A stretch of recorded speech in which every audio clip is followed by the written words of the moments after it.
All right, now here is episode number 44, 17 best fitness and wellness tips of 2018. 2018 was a fantastic year because I took a chance and launched this company thinking that I had a wellness philosophy and enough experience to put together an interesting program. The show hit over 17,000 downloads in 43 episodes. I'm excited about this accomplishment and also about what is to come in 2019. This episode is a look back at 2018 and collating all the best wellness and fitness information I've shared in the last year. As you know, my goal with Boost Health is to be open-minded, try new wellness tactics, and then share my findings. The blog and podcast has included new wellness research I've come across, valuable tactics that were shared by my guests, as well as tips, tricks, hacks, and my experiences new and old. I've learned so much in the process of creating this content in the last year, and I hope you have learned a lot too. If you're new to Boost Health, this episode should give you a little taste of what we cover here on the show. That said, let's jump into the best tactics that we shared on the show in 2018. I will link to all the episodes discussed in the show notes and blog if you want to deep dive on any of the topics we discussed. Number 1, be open-minded and try new things. This is just as much a wellness tip as it is the very essence of my philosophy with Boost Health and how I coach.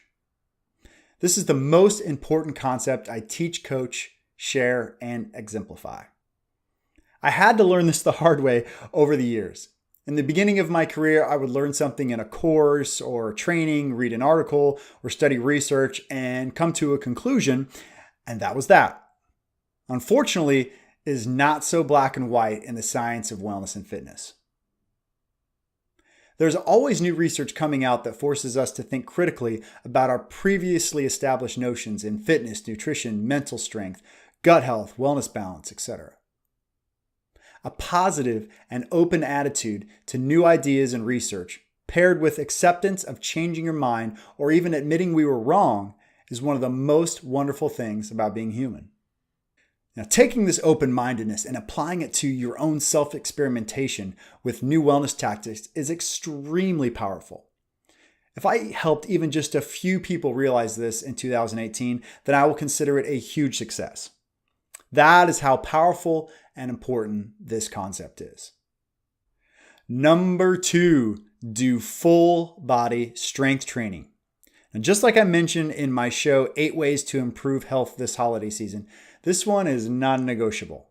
Since you can do full body strength training anywhere, anytime, with little or no equipment in less than 30 minutes, there's no excuse in not getting this in. Full body training 3 times per week is preferred so you can maximize your recovery and your volume. Full body training versus split group training is still debated in the fitness industry. My article, Full Body versus Split Group Training, is easily my most hit page on myboosthealth.com on a daily basis. I included a few studies that show benefits of full body training over split group training, including hormone regulation, more calories burned, and more muscular hypertrophy. Also, if you're someone who misses workouts, this guarantees you hit all your major muscle groups each week. I actually have created several different full body strength training workouts. I created one with no equipment, one with dumbbells, and one with bands. And I'll link to all these in the show notes and blog. They're free on the Boost Health TV YouTube channel. Number 3, mobility is a must. I talked about mobility a lot this year, especially after my show with Joel. The entire interest in mobility for me started when I couldn't perform a pistol squat, which my buddy Joel Lee Ginger completely schooled me on. He mentioned that mobility work changed his life as he effortlessly demonstrated what is arguably the most difficult movement in fitness. What he didn't tell me initially was that it took him 3 years to master the pistol squat, and that mobility is a journey and discipline all its own. Understanding that mobility is not flexibility is a key takeaway. Mobility requires body awareness, strength, coordination, and flexibility. For example, you may have good ankle and hip flexibility paired with good, strong body awareness, but you may not have the ability to do a pistol squat due to lack of strength and coordination. Now, mobility is something to evaluate on a daily basis as new issues can pop up and your goals can change. My initial trouble areas identified were ankles and hips. I'd been struggling with a knee issue for months in 2018, and I wasn't able to run for a long period. With the long rest paired with consistent work in strength, mobility, and cool down, I'm pleased to say I've been able to start running again in the last few weeks. The standout mobility moves that helped me with the knee were the squat hold and the 90-90 stretch. Now, I got the squat hold in my dynamic warm-up of my full body workout with no equipment video, which I'll link to in the show notes and blog. And the 90-90 stretch can be seen in a video update from the Holiday Wellness Challenge, which I'll link to in the show notes and blog as well. We talked specifically about mobility again in my episode with Danny Bird. He shared his favorite mobility movements he uses as a coach based on the areas people struggle with the most, which are shoulders, hips, and ankles. The one that stood out the most was the shoulder impingement mobility tactic that he shared, where you balance an Olympic bar across the trapezius muscle and then hold in position. I have added this to my personal regimen because I thought it was such a good one. Number 4, fast for short and long-term benefits. Now, different types of fasting techniques have come up on the show several times throughout the year. There are loads of benefits to fasting, which is likely why it's a hot topic in the wellness space currently. Short-term benefits of intermittent fasting, such as 12 to 16-hour overnight fasts, include increased muscle, decreased fat, decreasing stress as compared to a calorie restriction diet. I've been doing this overnight fasting for several years now, actually, and it certainly plays a role in my overall progress and health status, I feel. I've recently become interested in prolonged fasting, which is a fast of 24 to 48 hours. A 2015 study in Cell Metabolism shared that this type of prolonged fasting can protect normal cells and organs from toxins, increase autophagy, which is like spring cleaning for your cells, where damaged cells are removed and new ones are created. And the exciting thing is, this even happens with cancer, where cancer cells are actually killed off. With this in mind, it seems that occasional prolonged fasting certainly has some long-term benefits. As such, I made it a goal to complete my very first 24-hour fast during the holidays this year. I had heard that others have had success when they do this from dinner time to dinner time. So you would eat dinner at 6 p.m., for example, and then you would not eat again until 6 p.m. the next night. I decided to go for the 24-hour fast on a quiet Wednesday evening after we finished all of our holiday travel. I finished eating at about 7 o'clock that night, so I would just need to make it until 7 p.m. the next night to hit my 24 hours. I typically do an intense cycling workout on Thursday mornings, but I decided to skip the workout as I wasn't sure how I'd respond to 24 hours without food, let alone on top of an intense aerobic session. I felt fine all morning because I'm usually fasted at this time, but at around 10:30 a.m. or so, when I usually eat, this was more challenging. I drank lots of water in an attempt to sort of squash these hunger pains, but the overwhelming hunger only lasted a few minutes, and interestingly, it just disappeared. Then I had another wave hit at about 12:30 p.m., but again, it went away quickly. I noticed a bit of brain fog during these moments and had trouble concentrating on work, but just like the hunger pains, it went away pretty fast. By around 3 p.m., I thought this was really interesting. I didn't really feel hungry anymore at all, and I actually felt surprisingly energized and alert. I even felt like I was energetic enough to go run or even lift weights. As I mentioned previously, I didn't want to add any major variables to this experiment, so I just wanted to see how I could do with 24 hours without food first, and then maybe next time I could experiment with workouts. So the energy had me feeling strong all the way until 7:30 p.m., which is when I ate. And I've heard stories about people who continue to fast on for 48 or 72 hours that feel this euphoric, energetic feeling as well and find it's easy to continue on just by staying properly hydrated with water. So I'm intrigued to go for 48 hours sometime soon. But first I'm going to try a 24-hour fast with exercise and see how I feel. So at 7:30 p.m., I ate a normal meal, which for me is vegetable curry with chickpeas and potatoes. I also had an apple with peanut butter and flaxseed. And then I had some B12 and a multivitamin. I also had some dark chocolate for dessert. And I felt fine eating and I felt very satiated afterwards. And I would definitely recommend this dinner to dinner 24-hour fast method, but suggest doing some time in the overnight 12 to 16 hour fasting first to build up before you try a 24-hour one. Number 5, maybe foam rolling isn't so bad. It isn't fun to admit that I might have been wrong. In early 2018, I did an episode called 3 Reasons to Stop Foam Rolling, where I talked about how I was potentially overdoing this tactic. Specifically, I found that when I eliminated foam rolling entirely, I actually had improvement in an injured area. Based on research, I was worried that I was creating more scar tissue and not massaging in the proper direction for muscle fibers and blood pooling. In retrospect, I think I was just foam rolling too often, too aggressively, and with the wrong technique. I was doing full body aggressive smashing before and after every workout, and sometimes multiple times per day. I was just overdoing it. Now, this is not necessary or helpful. Also, I was rolling up and down the tissue. It seems that a better tactic is to roll into a position that feels tight and then actually hold that position, versus rolling up and down the affected area over and over. I've slowly reintroduced this tool with a soft roller on my hips and outer legs to help with my knee issue using this stop and hold tactic. I think it's one of the strategies that's helped my knee feel better.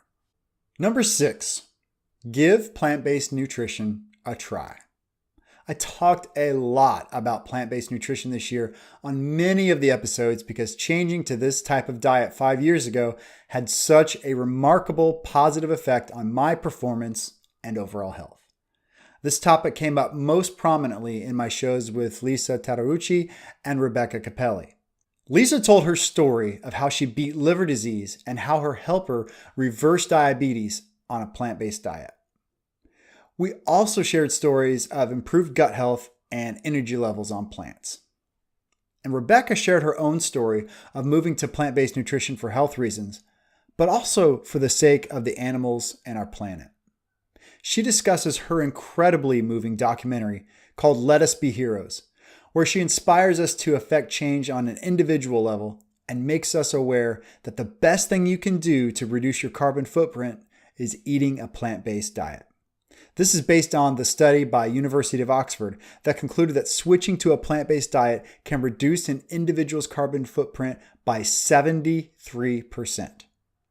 Watching the documentary and also being part of the panel discussion for her screening here in Hong Kong has inspired me to move beyond my own performance and health on plants and to start thinking about this more holistically. I'm now thinking more critically about plant-based beyond my personal consumption to what I wear and what I'm doing to inspire others to change. Maybe saving the animals and planet isn't the right inspiration or motivation for you right now. It wasn't for me 5 years ago. I wanted to feel and perform better. I talk about all the benefits that I've realized by switching to a plant-based diet, including losing 10% body fat, increasing strength, and improving my endurance in my episode on going through this change. We'll link to it in the show notes and blog. Number 7, get 10,000 steps per day.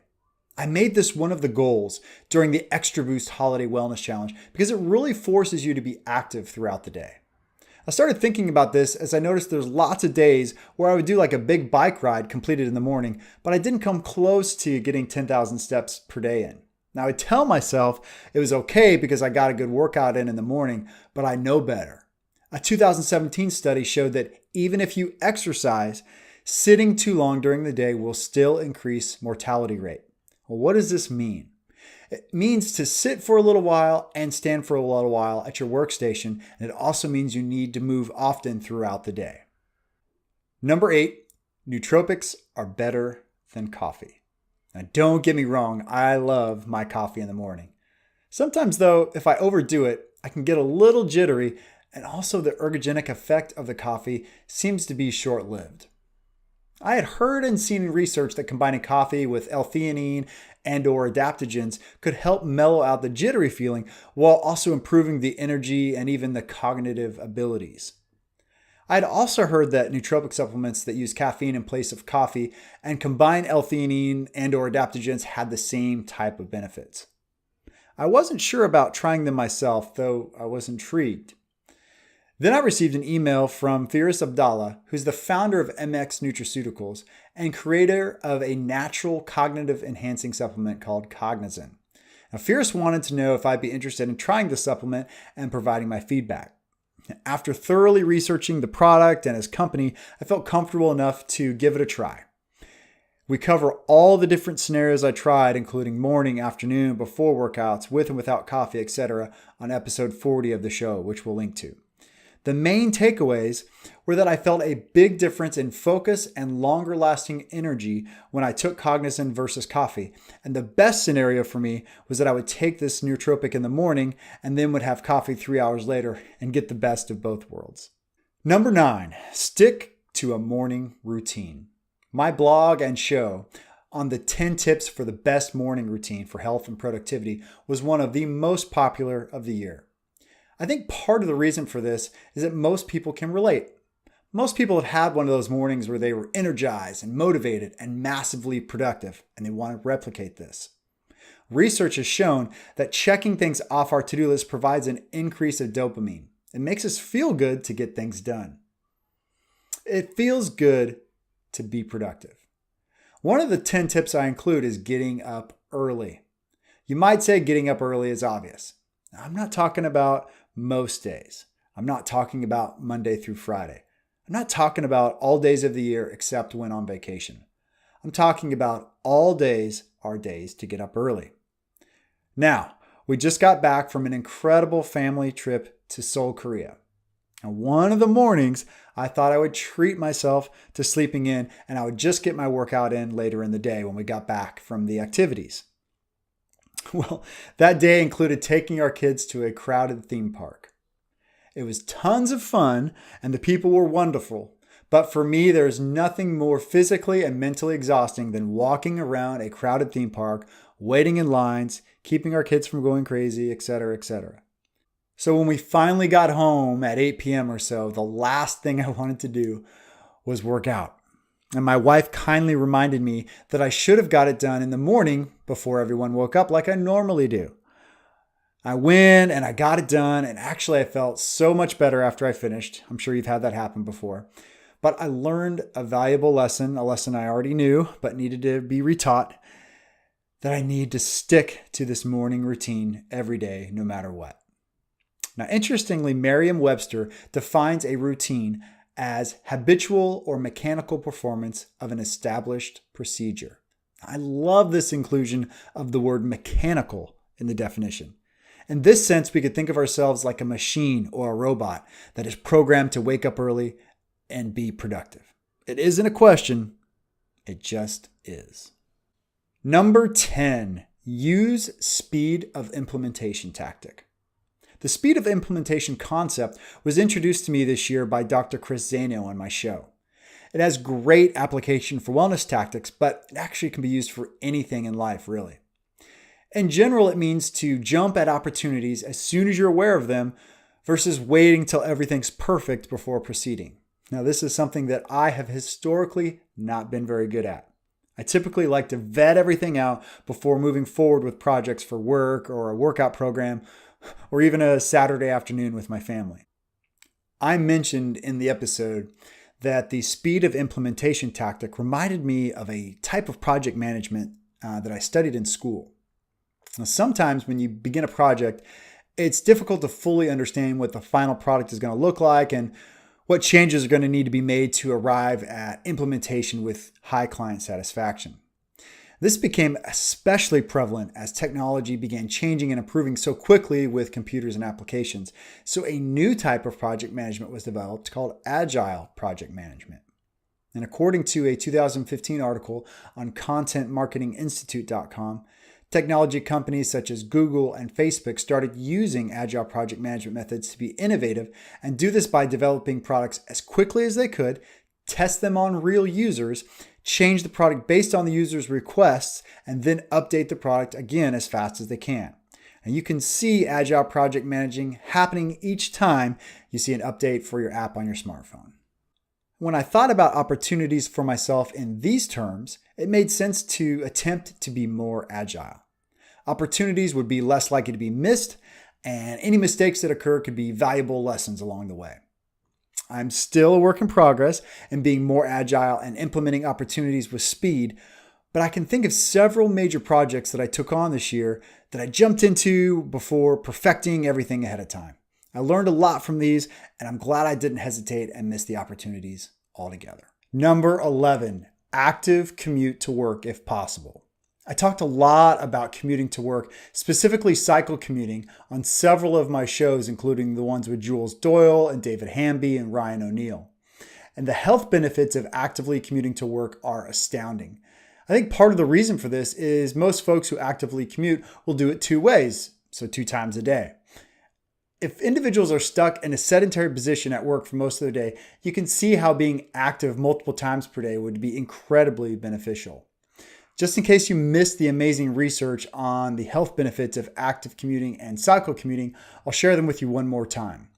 So in 2011, a study in the Scandinavian Journal of Medicine and Science and Sports did a systematic review of health benefits in cycling and found that individuals who commute to work via bicycle are at lower risk for all-cause mortality and cancer in individuals who were middle-aged and older.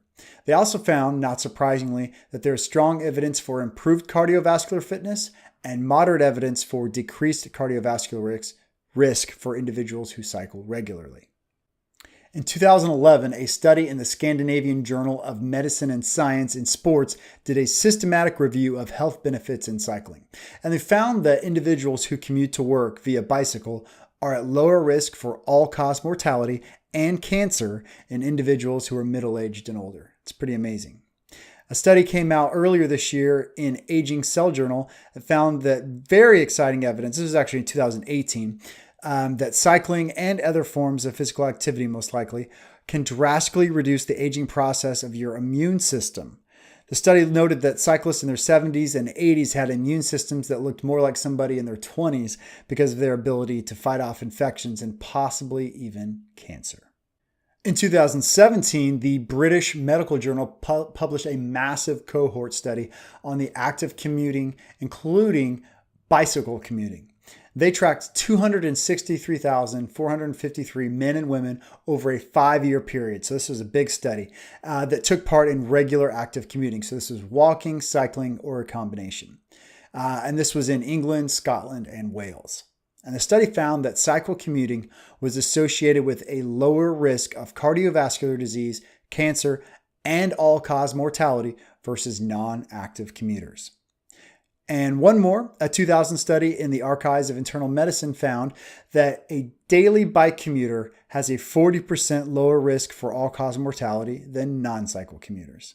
So if actively commuting to work, especially via bicycle, is a possibility for you, I would definitely recommend it based on these studies. Also, if you can ride in with a colleague, it can help build in accountability and community like we talked about with Ryan O'Neill. Number 12, use intra-abdominal pressure or IAP when you're training. Now, Anna Woods introduced me to this body awareness concept on my show with her. She describes it as creating a 360-degree pressure throughout your midsection with a muscle and breathing technique.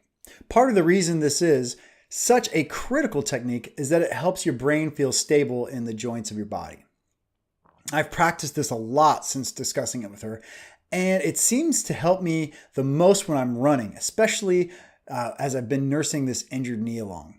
I also like to use this cue on weight training exercises like deadlifts, rows, and squats. The real trick, I think, is learning how to create this intra-abdominal pressure and still maintaining your breathing. I'll share a link to a video in the show notes and blog showing how important it is to maintain this intra-abdominal pressure when you're doing weight-bearing activities like a back squat or running. Number 13, train your brain. Mental strength and mindset came up a lot in the show in this last year. I actually did an entire episode on the topic where I focused on improving performance with different tactics, including anchoring, which involves attaching a positive image from a previous success to a gesture, like grabbing your earlobe. Now, this is clearly a distraction technique to sort of trick the brain and the body into being more comfortable than it normally would in a stressful environment. I mentioned these tactics have worked well for athletes like Olympic gold medalist Chris Hoy from the UK. I've had some success with these strategies when presented with something that gives me anxiety, like training in heat or swimming. And I wonder if something can be done that is more permanent, though, like a rewiring. For example, you may believe you're not good at blank, or you're scared of blank, or you're not a blank type of person. What if we could train our brain not to believe this? An interesting article on positivepsychologyprogram.com talks about the neuroplasticity of our brains and this ability to rewire them. The article notes that clinician Ian Cleary says the old wiring will still exist, that wiring that sends you into anxiety, and it's sitting there waiting to be triggered. But we can create competitive wiring in our brains that is of what we want to achieve. And I think this is pretty exciting. So apparently it takes a great deal of work to achieve this rewiring, and it can be done, though, using adaptive and changing thought patterns through recall and memory patterns, increasing body awareness, and others. And I put a few of these tactics to work actually on the ski lift a few days ago when I was on a holiday with my family. And in the past, I would say that I'm afraid of heights. I attempted to create some new neural pathways by saying that I quite enjoyed the ride up the ski lift, and it was nice to see the views from up there. And all the while, my kids were asking if I was okay. I told them that I now enjoy the ski lift and that heights don't bother me, and they told me that I was in fact still afraid. So despite their efforts to derail me, I did feel a little bit better.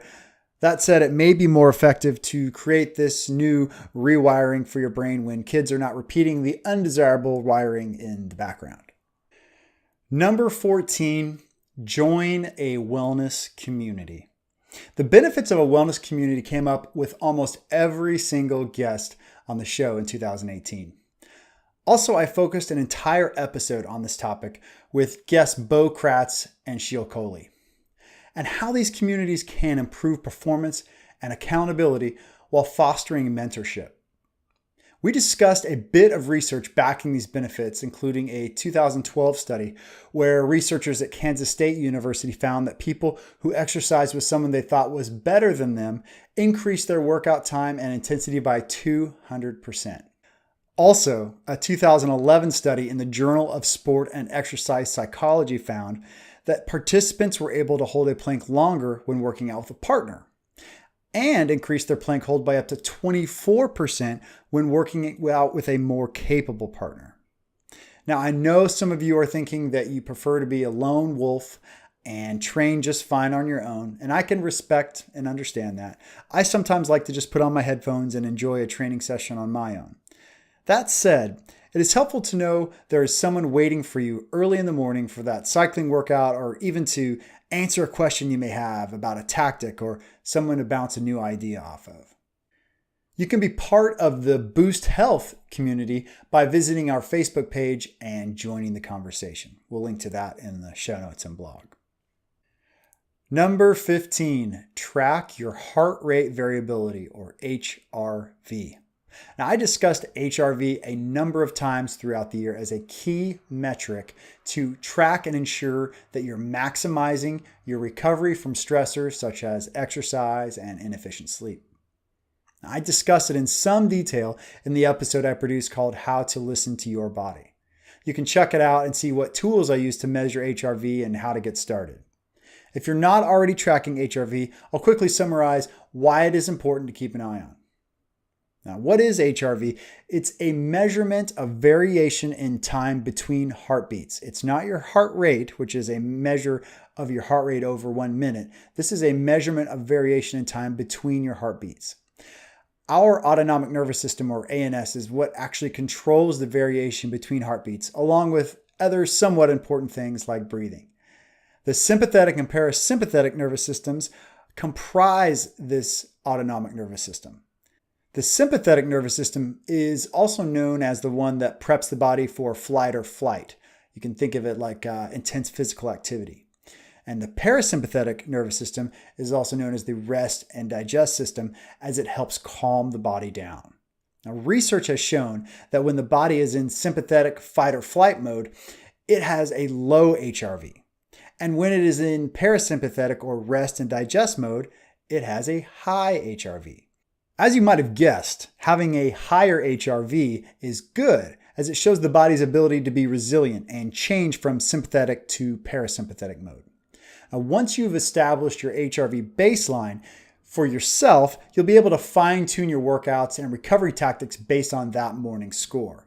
For example, if you had a super intense strength training session planned, but your HRV score was well below your baseline that morning, then you know you would want to do a much easier session and incorporate lots of parasympathetic promoting activity like breathing exercises and meditation. Number 16, take care of your gut. Gut health came up quite a few times on the show this year. Most prominently, it was something that Pete Fisher and I discussed when he was on. One standout point that he made was that one of the best things you can do to promote gut health is to eat lots of high fiber foods, as this will feed the good bacteria and greatly increase the proliferation. I hypothesized that when I switched to plant-based diet, I was getting so many more high fiber foods like fruits, vegetables, and beans that this was certainly a key factor in helping me get rid of my personal gut health issues. I also brought up gut health in my show on 5 nutrition tips for everyone. I mentioned that eating probiotic foods like high-quality yogurt, which doesn't have to be made of dairy, by the way, sauerkraut, dark chocolate, pickles, and kimchi can help increase bacteria in our gut. I also noted that there are so many neurons in our gut, more than in our spine actually, that it's being called our second brain. Most of the information in these neurons is actually sent up to our brain and can contain information on mood, stress, and feelings. We still have a lot to learn about gut health, and it is becoming very heavily researched now. It seems clear, however, that taking care of your gut is very important, and if you feel unwell or stress, it could be your gut trying to tell you something. Number 17, know how balanced you are. As you may know, the tagline of the Boost Health podcast is Find Your Balance. And I'm obsessed with searching for wellness balance on a daily basis and helping others do the same. I get frustrated when I hear people mention work-life balance. Because while it is good to want your career to be balanced with the rest of your life, the life portion has lots and lots of layers that need to be reviewed. In fact, there are 7 dimensions of wellness balance that need to be considered. These include occupational, social, intellectual, physical, emotional, spiritual, and environmental. You can read or listen to my show on the topic to deep dive into each of these dimensions and my examples of each. It is very useful to understand what each of these areas include and to spend time considering not only how well you're doing in each dimension, but also to consider which ones may require some time in improving. Pay attention to all of the dimensions and put more energy toward the ones that need more work. And keep in mind that this may need to flex on a daily basis when different stimuli present themselves. Thank you all so much for watching the show today. I really appreciate it. Please subscribe to the Boost Health TV channel and like this video. Also go to myboosthealth.com for links to everything along with more motivation and information. Until next time, this is Paul Sandberg saying goodbye and find your balance.